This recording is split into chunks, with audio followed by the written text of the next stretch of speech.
नमस्कार साथियों, मैं अंजलि कुमारी। स्वागत है आपका मेरे YouTube चैनल पे। साथियों चलिए तो फिर से मैं आई हूँ बुक में आगे चलने के लिए। तो चलते हैं बुक में फिर से। हमारे लक्ष्य और नैतिक मूल्यों के बीच तालमेल होना चाहिए। लक्ष्य हमारे जीवन को अर्थ देते हैं। यह सफलता की ओर पहला कदम है। चांद बनने का लक्ष्य बनाएं। अगर आप चूक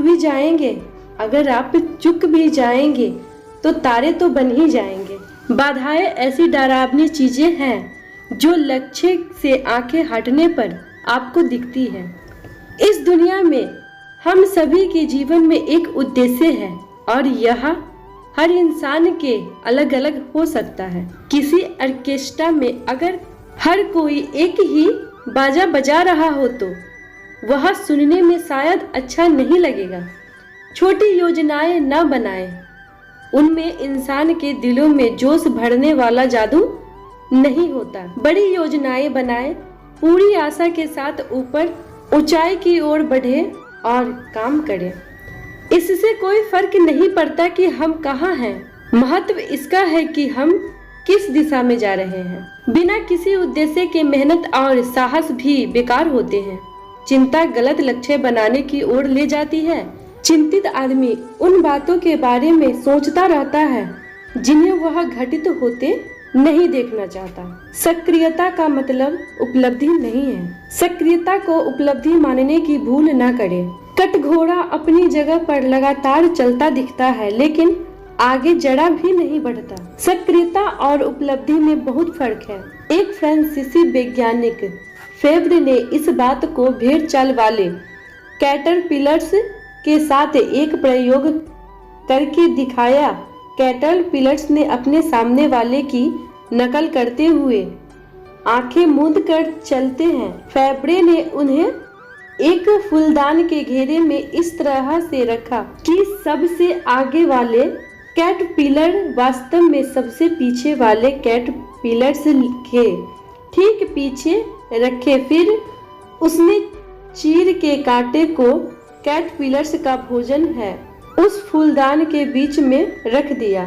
कैटरपिलर्स उस फूलदान में एक घेरे में ही घूमते रहे।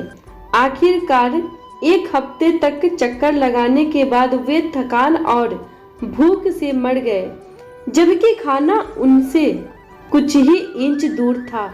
हमें कैटरपिलर्स से सीख लेनी चाहिए।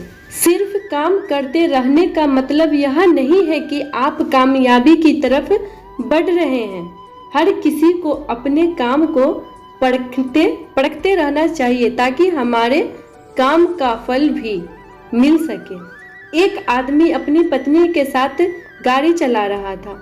पत्नी ने कहा, प्रिय, हम लोग गलत दिशा में जा रहे हैं।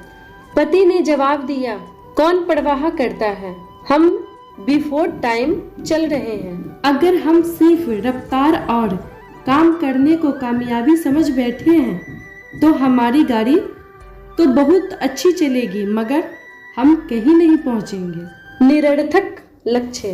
किसी किसान का एक कुत्ता सड़क के किनारे बैठकर आने वाले गाड़ियों का इंतजार करता रहता था।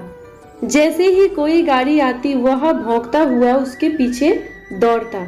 एक दिन उसके पड़ोसी ने उस किसान से पूछा, क्या तुम्हें ऐसा लगता है कि तुम्हारा कुत्ता कभी किसी गाड़ी को पकड़ पाएगा?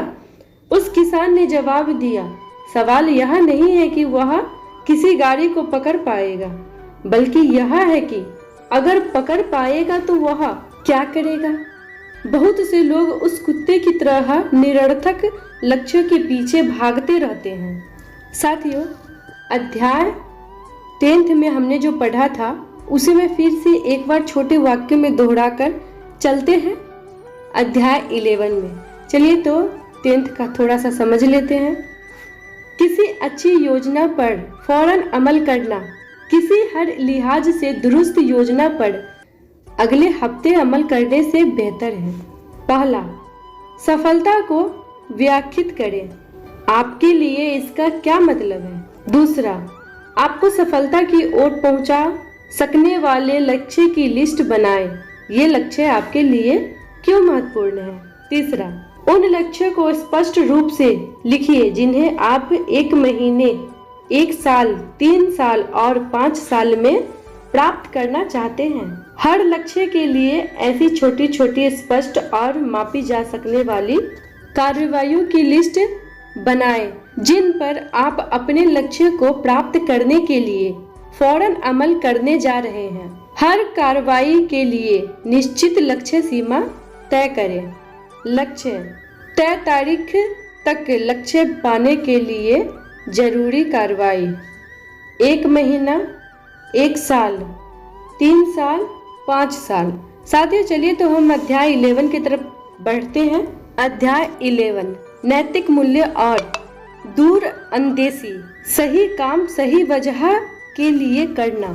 अब हम पर बीती बातों के लिए किसी पर इल्जाम लगाने की नहीं, बल्कि भविष्य के लिए काम करने का ढंग तय करने की जिम्मेदारी है।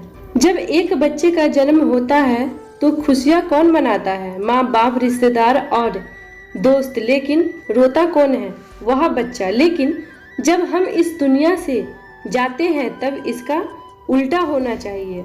हमें खुशी और संतुष्टि होनी चाहिए कि हमने दुनिया को जैसा पाया था उससे बेहतर छोड़कर जा रहे हैं। दुनिया को रोने दे कि उसने एक ऐसी अच्छी आत्मा खो दिया है जिसके जाने से दुनिया थोड़ी गरीब हो गई है। हिंदू फिलॉसफी का मतलब है कि जब अच्छे इंसान इस दुनिया से जाते हैं तो वे मरते नहीं, उसका नाम उसके अच्छे कामों की वजह से सदा अमर रहता है। याद कीजिए, आपने ऐसे किसी आदमी की प्रशंसा आखिर बार कब सुनी थी? जब लोग उसकी प्रशंसा करते हैं तो आम तौर पर उस व्यक्ति द्वारा जीवन में किए गए छोटे से छोटे दयालुता भरे कामों की चर्चा कर रहे होते हैं।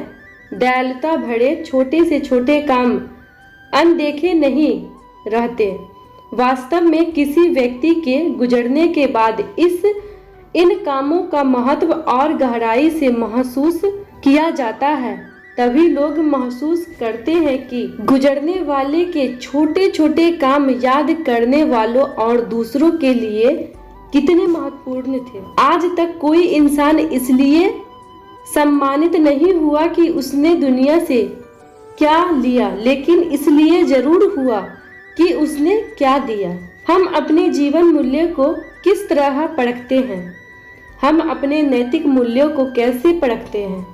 महात्मा गांधी के अनुसार 7 महापाप ये हैं। बिना मेहनत किए दौलत कमाना, सत विवेक रहित आनंद, चरित्र रहित ज्ञान, नैतिकता रहित व्यवहार, मानव रहित विज्ञान, त्याग रहित धर्म, सिद्धांत रहित राजनीति। इसमें से हर विकृति मूल्यहीनता दर्शाती है। हम अपने जीवन मूल्यों को किस तरह परखते हैं? मेरे ख्याल से इसकी 2 ही कसौटियां हैं।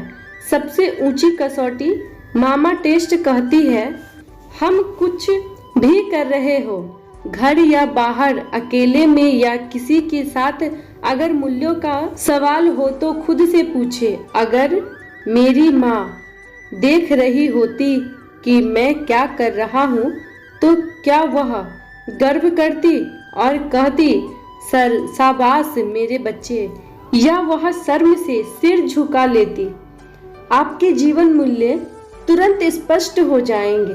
अगर हम मम्मा टेस्ट पास कर ले और दूसरे सभी टेस्टों में फेल हो जाए तो भी हम पास हैं, और अगर हम मम्मा टेस्ट में फेल हो जाए और बाकी सभी टेस्टों में पास हो जाए तो हम फेल हैं। अगर मम्मा टेस्ट से जवाब नहीं मिलता तो हमारे पास एक और टेस्ट है जिसे कहते हैं बाबा टेस्ट। हम कुछ भी कर रहे हो, घर या बाहर, अकेले में या किसी के साथ, अगर मूल्यों का सवाल हो तो खुद से पूछे, अगर मेरे बच्चे मुझे यह काम करता हुआ देखे तो क्या मैं कहूँगा कि वह इसे देखे, या मैं शर्मिंदा होऊंगा? एक बार फिर शंका के बादल जल्दी ही छट जाएंगे और आपको अपना जवाब मिल जाएगा। अगर ये दोनों टेस्ट किसी इंसान के जीवन मूल्यों को नहीं परख पाते तब वह इंसान नहीं है। साथियों, अगर ये हमारा ऑडियो आपको पसंद आता हो तो प्लीज़ इसे लाइक और सब्सक्राइब कर दें। हमारे जीवन मूल्य कैसे बदलते हैं? लगातार संपर्क में आने से जो असहनीय है वह भी अस्वीकार करने लायक हो जाता है और फिर हम उनमें उलझ जाते हैं। जब हम इन असहाय चीज़ों को स्वीकार करने लगते हैं तो इन्हें उचित बताने लगते हैं। समय बदल रहा है। हम युवा पीढ़ी में नैतिक मूल्यों में गिरावट की बातें करते हैं। अफसोस जाहिर करते हुए हम कहते हैं कि उनका आखिरकार क्या होगा, लेकिन उन पर उंगली उठाने से पहले आइए देखें कि दोष किसका है। हमें यह याद रहना चाहिए कि नैतिक मूल्य अच्छी आदतें और सद्गुण पैदाइशी नहीं होते, वे सीखे जाते हैं। अगर हम आने वाली पीढ़ियों पर सकारात्मक असर डालना चाहते हैं तो हमें अपनी प्राथमिकताएं सही ढंग से निर्धारित करनी चाहिए। हम जीविका के लिए क्या करते हैं और हम जीविका के साथ क्या करते हैं में अंतर। पैसा हर काम की कीमत नहीं होता। माँ बाप बच्चों की परवरिश इस उम्मीद से नहीं करते कि बदले में उन्हें पैसा मिलेगा। बहुत से लोगों के पास काफ़ी पैसा है मगर वे फिर भी गरीब हैं। हमारा लक्ष्य होना चाहिए कि हमारे पास पैसे भी हो और हम मानसिक स्तर पर अमीर भी हो।